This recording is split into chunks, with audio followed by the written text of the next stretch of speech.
Olá pessoal, bom dia, um ótimo sábado para vocês.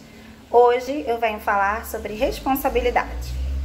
A noção de responsabilidade não é algo simples, é um comportamento individual. E além disso, ser responsável envolve o ato de se relacionar com o mundo.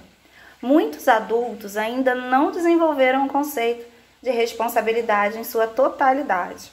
Sendo assim, como a gente vai explicar algo tão complexo para as crianças, não é mesmo? Primeiro, a gente precisa compreender a personalidade do filho da gente. Como assim? As crianças reagem diferentemente aos estímulos que elas recebem. E a gente precisa compreender qual é o melhor jeito de abordar o tema com elas. Então, são muitos aspectos que precisam ser trabalhados.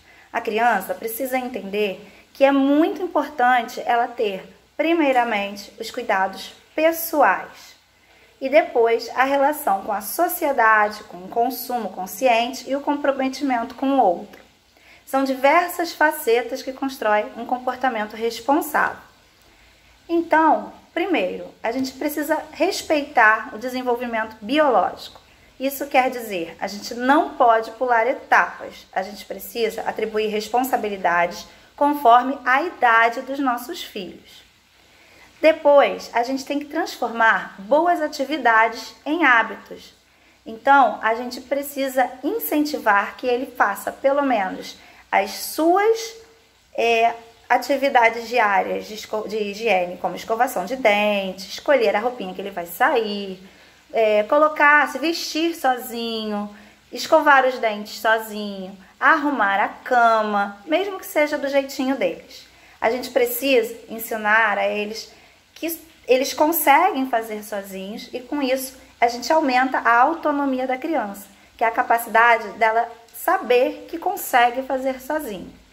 Depois, a gente precisa explicar para essas crianças o conceito de consequência. Como assim? Elas não entendem o que pode ser causado a partir das suas ações.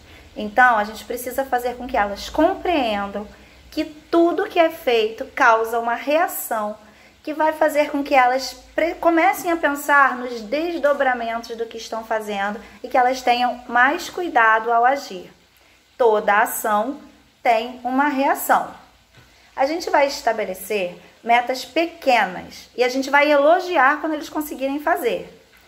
Por exemplo, a gente pode apontar os erros de uma forma didática e mostrar a maneira correta de fazer. Não chamando atenção com palavras grosseiras, nem com voz mais alta, mas sim mostrando o que a criança fez de errado e como seria fazer certo, explicando para ela as etapas de como fazer. Depois, a gente pode ensinar através de jogos responsabilidades para as crianças. A gente pode explicar através das regras e verificar se os novos conceitos estão sendo assimilados. É uma coisa de cada vez. A gente pode explicar também as causas sociais, por exemplo, como o engajamento em se preocupar com o outro, pegar os brinquedos que não servem mais e doar, as roupas que não servem mais, que elas mesmas possam fazer essa separação com a supervisão de um adulto. Vocês gostaram desse vídeo de hoje? Comentem! Tudo que a gente faz, tudo que a gente pensa para as nossas crianças são formas de fazer com que elas se desenvolvam e consigam se ajustar ao mundo, transformando aquilo que não é uma boa realidade, mas sempre com consciência. O pequenininho da educação infantil pode colocar água para o cachorro, por exemplo, pode ajudar a passear com o cachorro, pode colocar a sua roupinha na gaveta, guardar os seus brinquedos após utilizá-los. Eu sei que a gente sempre tenta guardar os brinquedos para as crianças, mas não é legal, porque eles precisam desenvolver o conceito de autonomia. Os mais velhos precisam separar o material para estudar, cuidar da sua mochila, cuidar das suas coisas, arrumar a sua cama, todos eles podem arrumar.